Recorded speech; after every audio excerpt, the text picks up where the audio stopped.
We've all heard the underdog story of Leicester City and how they overcame the odds to win the Premier League title back in 2016.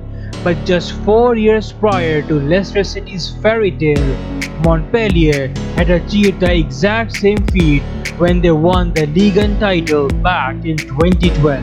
And unlike Leicester City, they did not spend millions achieving their feat.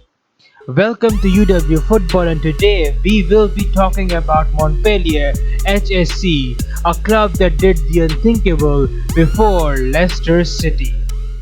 In 2011-12 season, Montpellier employed the likes of Olivier Giroud, Remy Cabella, Younes Belhanda, Benjamin Stambouli, and Mapu Yanga Mbiva. These were the only somewhat known names that I was able to find from their squad.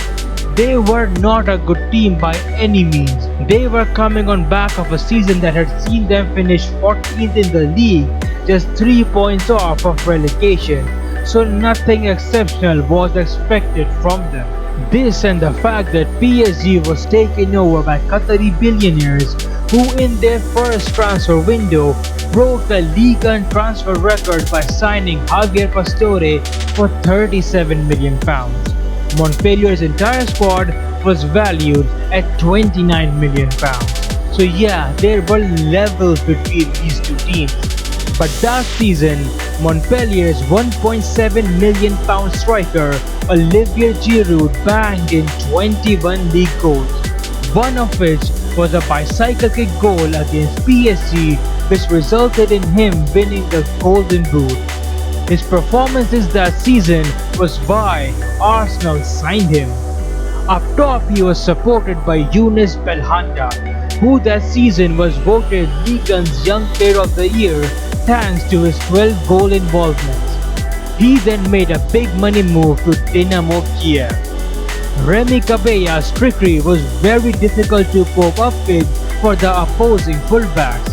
He was one of the most sought out after players after that season, but he stayed loyal to Montpellier. But when he decided to leave, the best he could do was Newcastle. The midfield general was Benjamin Stambouli. He would break everything up and he shielded the defense perfectly. That's why Tottenham Hotspur signed him. That's why PSG gave him another Ligue 1 title. Mapu Yanga Mbiva was a rock at the back. Anyone who would get past Stambouli would just run into him.